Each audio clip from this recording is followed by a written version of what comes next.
Exprimez-vous chez vous, exprimez-vous chez nos auditeurs internautes. Bienvenue dans cette émission. Exprimez-vous, comme je le dis toujours, s'exprimer en toute liberté. Une grande question se pose ce matin.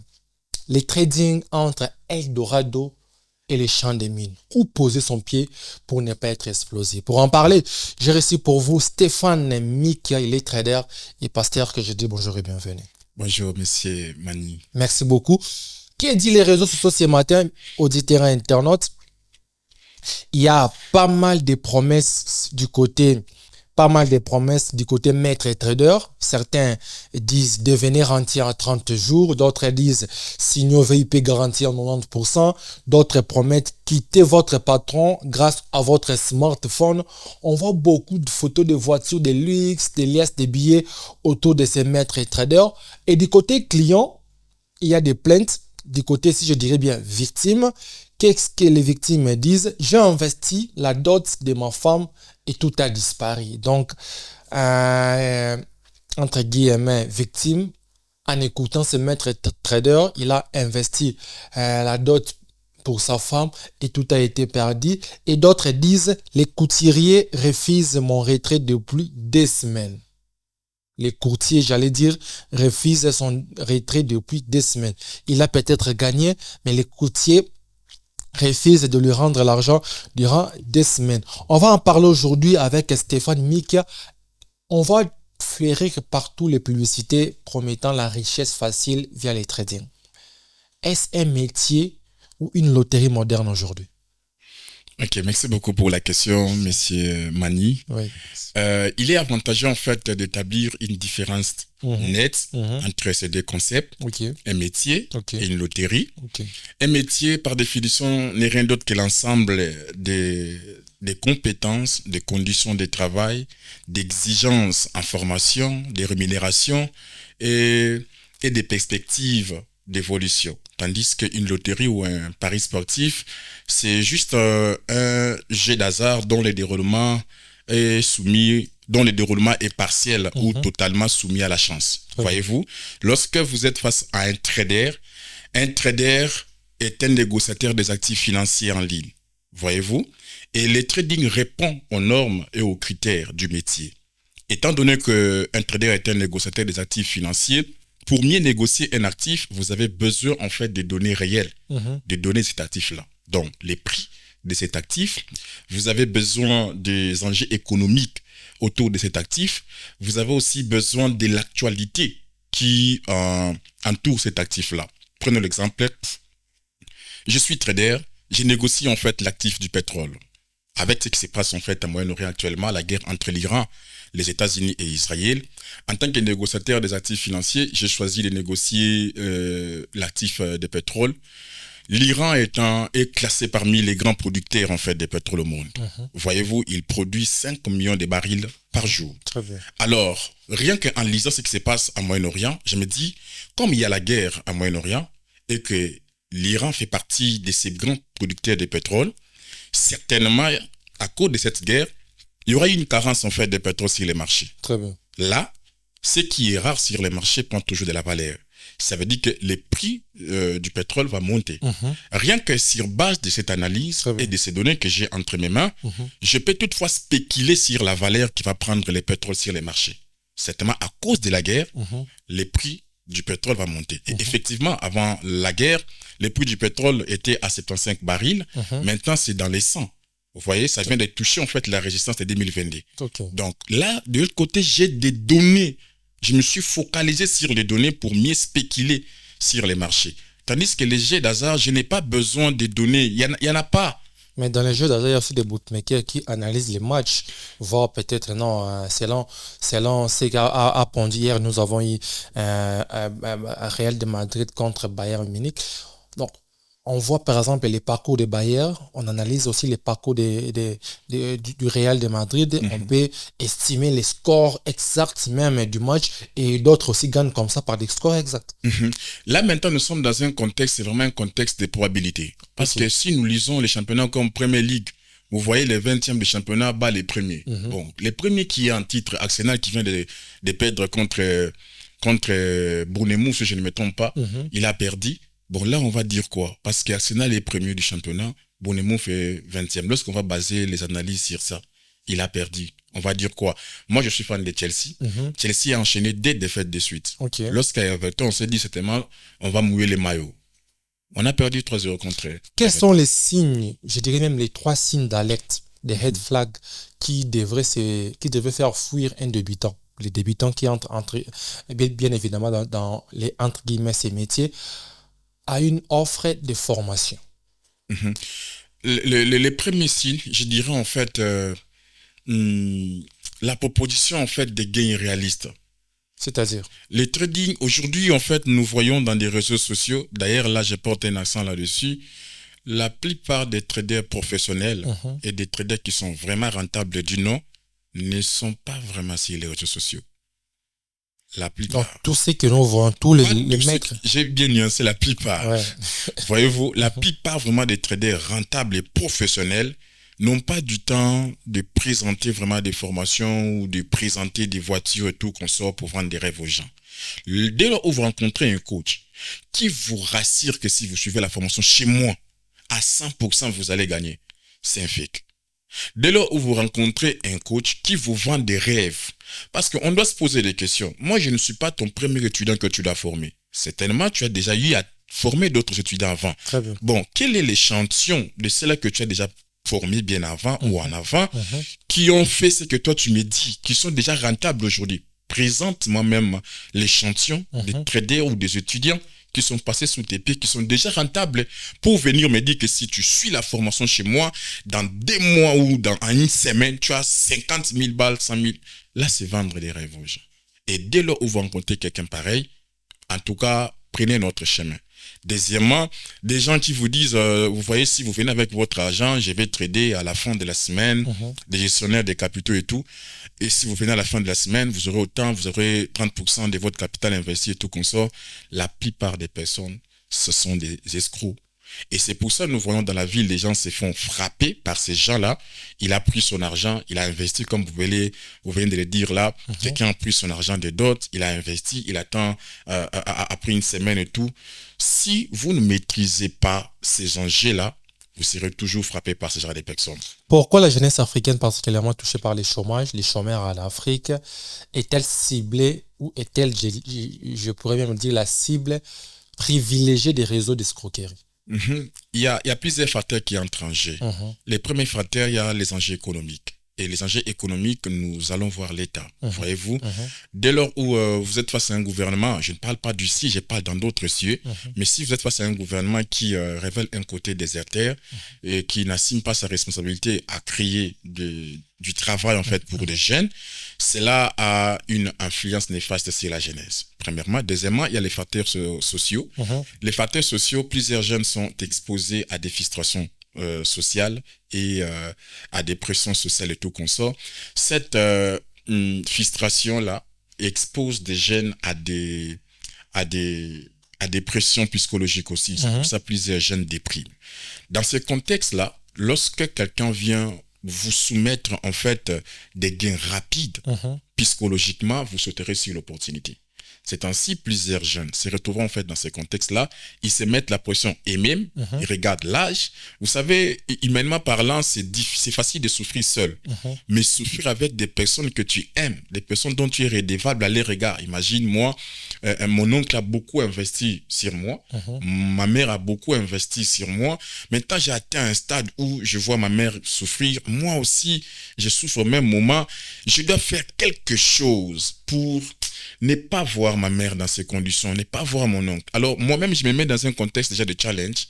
Et lorsque je rencontre une opportunité de quelqu'un qui me dit, si tu fais ça dans une semaine, psychologiquement, je vais céder sur ça. Et vous avez parlé des vendeurs de rêves sur les réseaux sociaux. Donc, s'il faut se baser sur ce que vous avez dit, la majorité, pour ne pas dire tout le monde, la majorité des coachs traders sur les réseaux sociaux sont des vendeurs de rêves. Et comment différencier ou la différence fondamentale entre un trader professionnel, genre rentable, et un vendeur de rêves sur Telegram ou n'importe quel réseau social? Un trader professionnel, d'après mon expérience, un trader professionnel, c'est quelqu'un qui reconnaît en fait les enjeux du risque. C'est-à-dire? Dans le domaine, ça veut dire que vous pouvez gagner, vous pouvez aussi perdre dans les trading. il vous présente en fait, il vous expose face à cette réalité.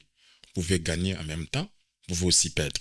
Deuxièmement, c'est quelqu'un qui porte un accent sur le travail. Lui, il n'est pas là, venez, vous n'allez rien faire, moi je vais faire tout moi seul, et vous allez seulement mettre votre argent. Il n'est pas dans ça. Il te montre qu'ici, c'est du travail. C'est quelqu'un qui porte son accent sur le travail, la discipline et la santé mentale. Voyez-vous? Tandis que... En quoi les trading impliquent la santé mentale?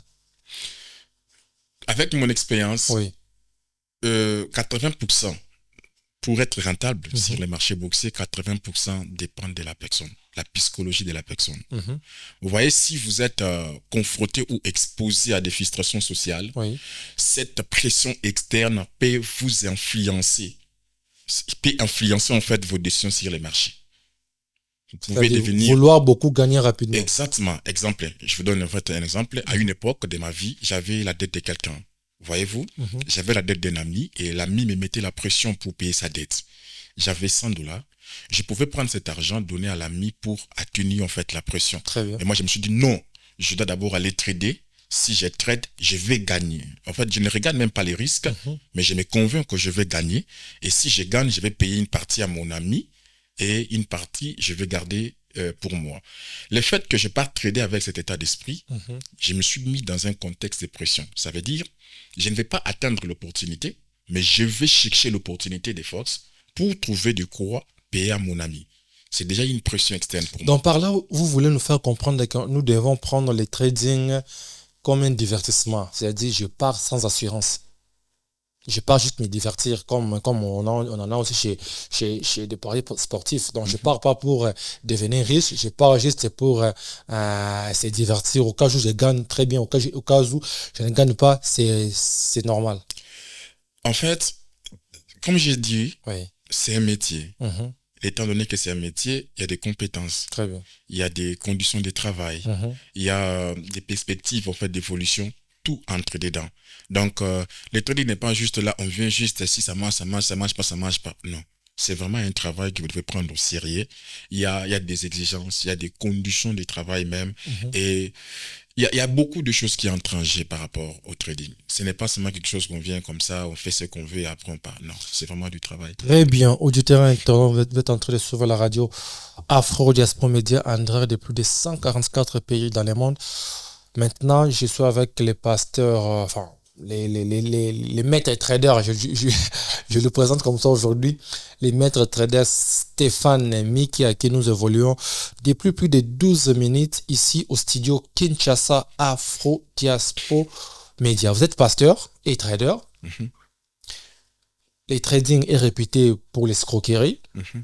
Comment conciliez-vous la violation des marchés avec la sérénité de la foi?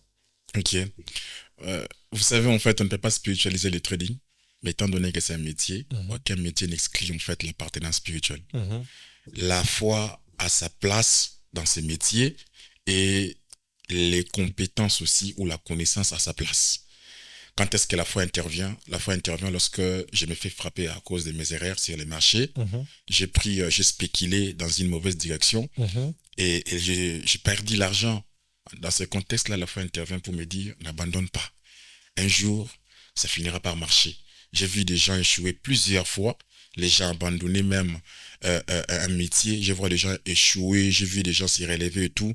Pourquoi pas moi aussi? La foi intervient en fait pour me dire, tu vois, ce domaine-là, ça bénit. Tu vois, ce domaine-là, ça rend des gens riches. Tu vois, ce domaine-là, un jour, ça finira par marcher comme ça marche avec les autres. Alors, on n'abandonne pas. Mais la foi n'intervient pas lorsque je ne fais pas des analyses, je n'étudie pas les marchés, je prends des décisions comme ça et je suis en train de perdre au lieu de couper mes positions. Et je suis en train de dire, Seigneur, je parle en langue. Dieu ne vous a pas révélé une fois avant d'analyser vos marchés. Je ne sais pas si vous êtes prophète, si vous voyez des visions et tout. Quelque chose comme ça, spirituel, Dieu vous dit, investis ici et vous gagnez. Ça vous est pas encore arrivé? C'est une expérience qui m'est arrivée une fois, mais je ne me base pas sur ça. Donc Dieu est un grand trader. Donc il vous a montré des marchés. Bon, vous savez, si Dieu tire son profit ou il a ses intérêts derrière ce que vous faites, crois-moi, il va s'impliquer aussi pour vous orienter vers la bonne direction.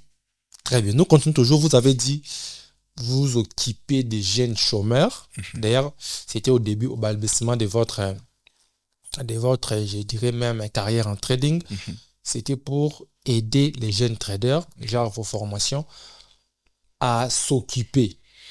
Parce que pour vous, certaines pratiques non chrétiennes, genre la masturbation, la fornication, est liée parce que les jeunes ne sont pas occupés. Mhm. Donc, vous utilisez les trading pour occuper les gens. Vous pensez que le travail manuel n'est-il plus une solution viable selon vous pour occuper les jeunes? Il faut les trading. Je ne rends pas en fait le trading comme un travail impératif Mhm. pour les jeunes. C'est juste que nous sommes dans un contexte où d'abord le pays est dans une phase de crise Ok. et le travail est difficile au pays. Mhm. Vous voyez, les jeunes ne trouvent pas en fait du travail. Alors dans ce contexte-là, au lieu de rester comme ça, j'ai choisi, bon, en fait, d'utiliser le trading comme un outil d'occupation pour ces Mhm. jeunes-là. Parce que, comme je vous ai dit, que je suis encadré des jeunes, d'une part, et je luttais. Psychologiquement, ça me dérangeait de voir des jeunes qui viennent tout le temps, papa, voilà, j'ai fait encore ça, je suis tombé dans ça. Alors, je me suis posé des questions. Comment tu pries, mais tu tombes toujours dans ça? Tu pries, tu tombes toujours dans ça. Il y avait un aspect ignoré, c'était la frustration sociale Mhm. et la pression sociale. Alors, l'être humain, lorsqu'il est exposé en fait à des frustrations sociales, il doit chercher des voies et moyens pour évacuer ça. Pour évacuer ça par les sports, prendre de la piscine, mais là au pays ça coûte. Il faut de l'argent, tu ne feras pas ça gratuitement. Très bien. La seule option pour l'évacuer gratuitement, c'est de tourner vers lui-même, le désir corporel. C'est ainsi des jeunes se jettent dans des films pour adultes Mhm. et des masturbations. Alors, dès lors où j'ai compris que ces frustrations-là les exposent comme ça, il fallait chercher du temps. Parce que pour commettre un péché lié au désir corporel, Mhm. il vous faut du temps. Vous ne viendrez pas en public comme ça, prendre votre téléphone et regarder des vidéos pour adultes avec tout le monde. Mhm. Vous allez créer du temps pour ça, être ça. Mais si vous êtes dans un contexte vraiment de challenge personnel, vous n'aurez pas du temps pour ces choses-là. Alors, j'avais essayé de choisir un modèle avec des 3 jeunes. Mhm. Ça marchait et je l'ai soumis à tous les autres jeunes. Alors aujourd'hui, ça marche. Ça ne crée pas un esprit d'équipudité. Vous savez, en fait, la cupidité, moi, je me baserais sur 2 choses. La première des choses, la cupidité dépend de l'état de la santé mentale d'une personne. Mhm. Deuxièmement, la cupidité est aussi liée, en fait, au type d'éducation qu'une personne a réussi.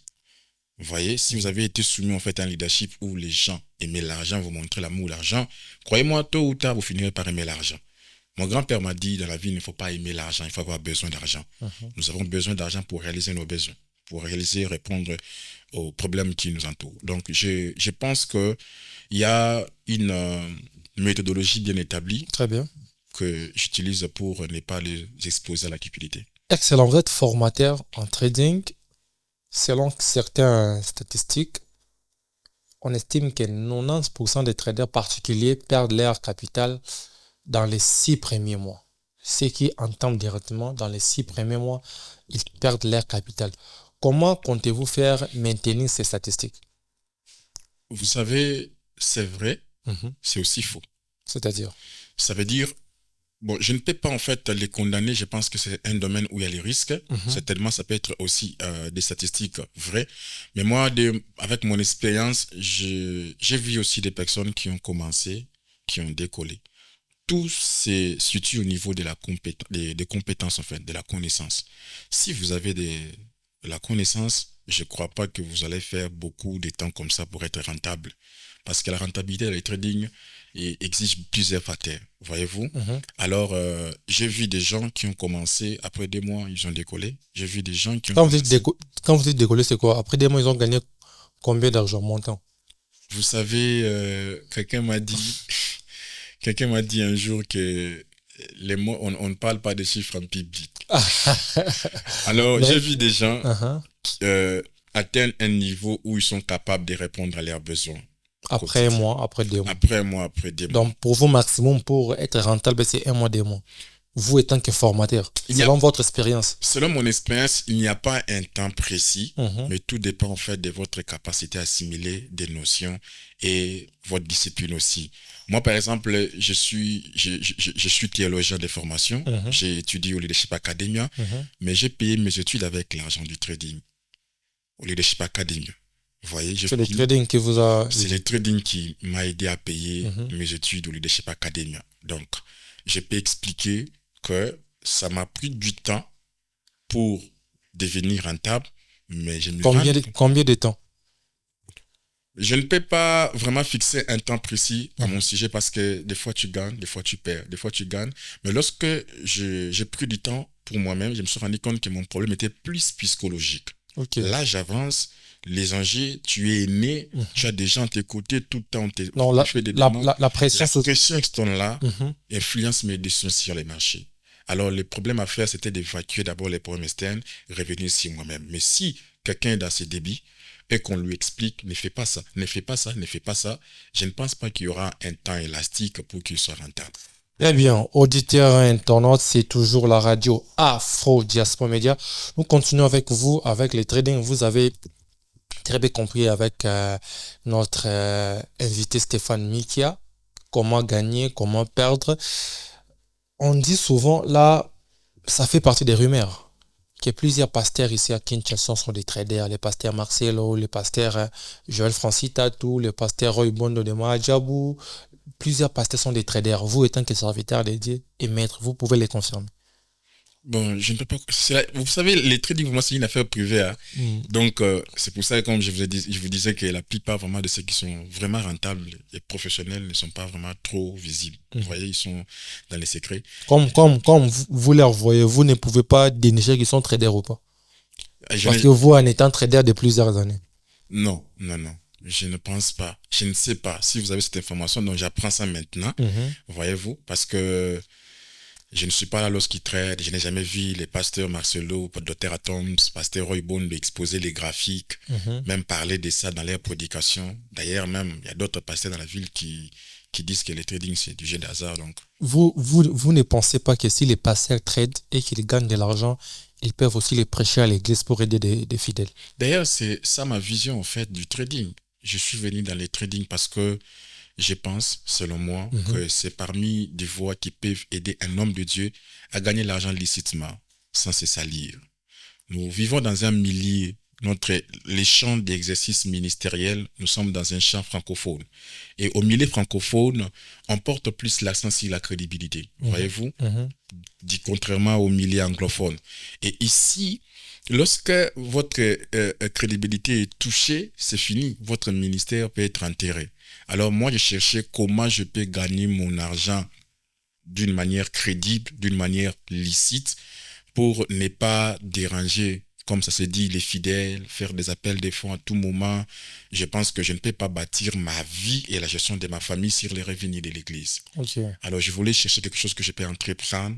Ça m'aide en même temps. Je nourris ma famille, ça intervient à résoudre mes propres besoins, et bien plus, ça n'handicape pas la gestion administrative ou la gestion financière de l'église. Ça veut dire que l'église gère ses finances. Moi, je ne m'implique pas.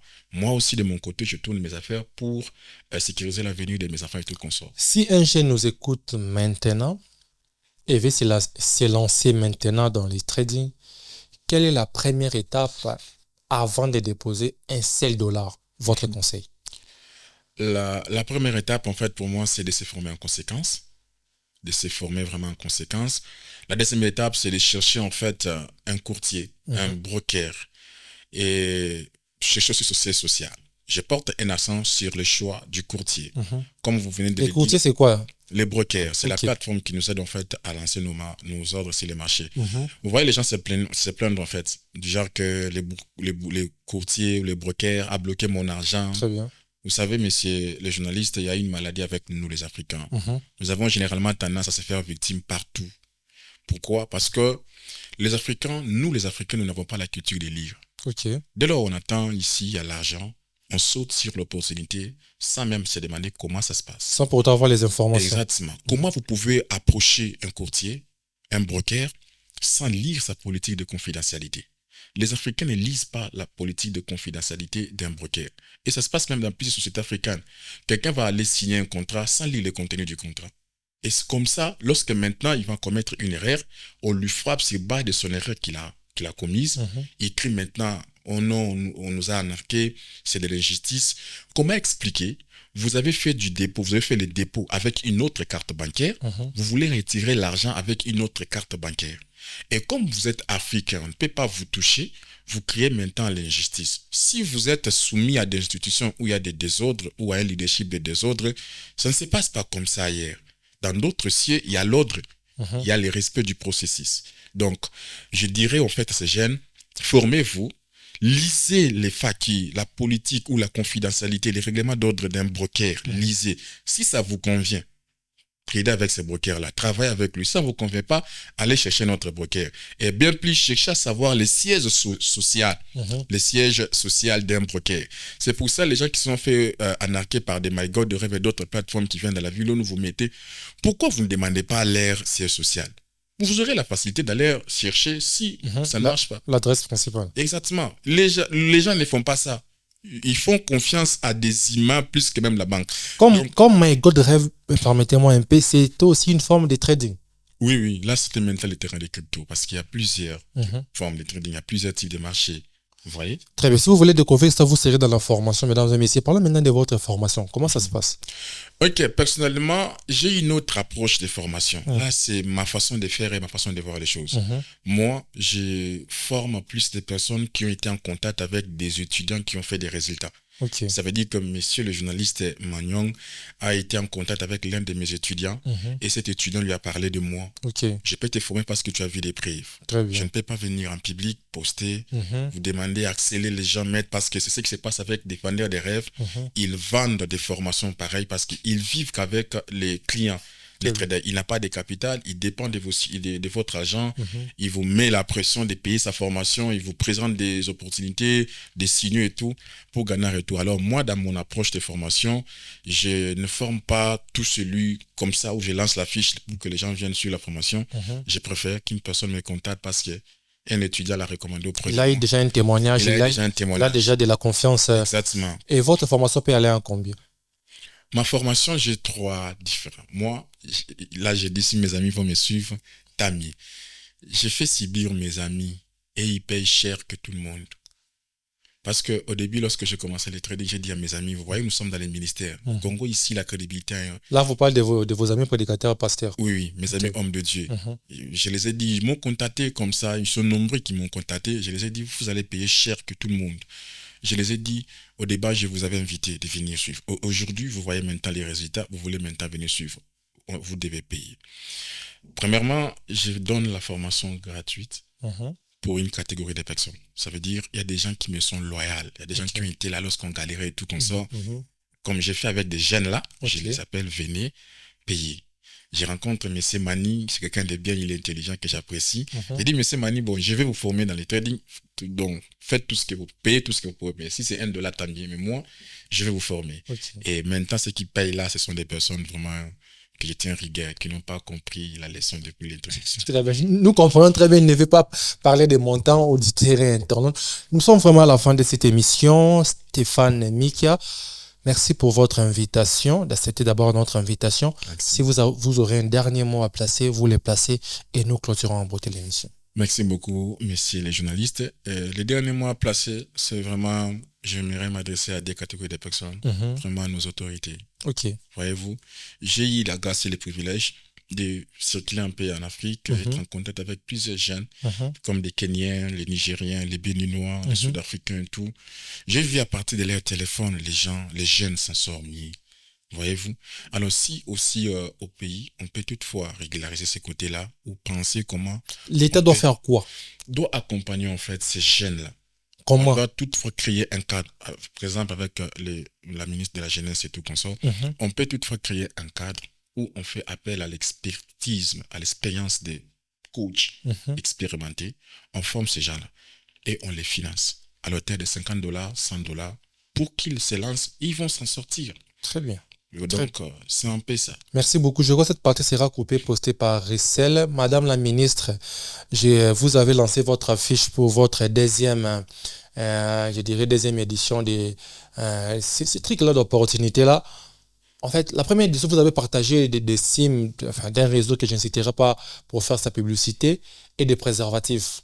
Au lieu de partager des préservatifs aux jeunes dans votre village, voilà, dans votre village d'opportunités, appelez des experts en trading, faites former les jeunes avec 50 ou $100, donnez-les comme un fonds, les jeunes peuvent se retrouver. Merci beaucoup.